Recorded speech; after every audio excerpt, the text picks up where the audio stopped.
கொஞ்சம் உணர்ச்சி வசப்பட்டுட்டேன்னு நினைக்கிறேன். அது அவன் தானே?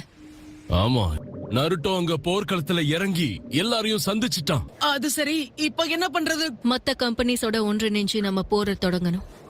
நம்ம உண்மையான எதிரி மாதரா தான். அவன் தான் நம்மளுடைய குறிக்கோள். இந்த முதல் அப்புறம் நீங்க ரெண்டாவது இந்த பக்கம் கம்பெனிஸ் போங்க. அவங்களோட எதிரிகள் எல்லாருமே முடிச்சிட்டாங்க. அவங்க எல்லாருமே வேகமா இயங்கிக்கிட்டு இருக்காங்க. மூணாவது கம்பெனியுமே ரொம்ப திறமையா செயல்பட்டுக்கிட்டு இருக்காங்க. சென்சுரிகன்! அஞ்சாவது கம்பெனி இப்ப முன்னிலை வகிச்சுக்கிட்டு இருக்காங்க. மெடிக்கல் யூனிட்டும் அவங்களோட எதிரிகளை வீழ்த்திட்டாங்க. எல்லாமே இப்போ நமக்கு சாதகமா அமைஞ்சிருச்சு. நான் சொன்னனா? இப்ப ஜின்சுருக்கியோட முன்னேறி வந்துட்டு இருக்கிற மாதராவை தடுத்து நிறுத்தினாவே போதும். ஒரு நிமிஷம், யாரும் தயவு செஞ்சு அவசரப்படாதீங்க. என்னாச்சு? அதாவது கம்பெனில ஒரு எதிரி இறங்கி இருக்கான். ஆனா இந்த சக்கரவர்த்தா என்னால உணர முடியல. என்னது இது? என்னாச்சு? புதுசா யாராவது வராங்களா? அங்க மேல பாருங்க. காகேவா? நான் இவரை மட்டும் சொல்லல. இருக்காரு. அடேங்கப்பா, இன்னொன்னும் இருக்கா? அது வந்து ஆமா, யார் அது? வந்திருக்கிறது அவன்தான். அவனேதான். இவன் தானா அது?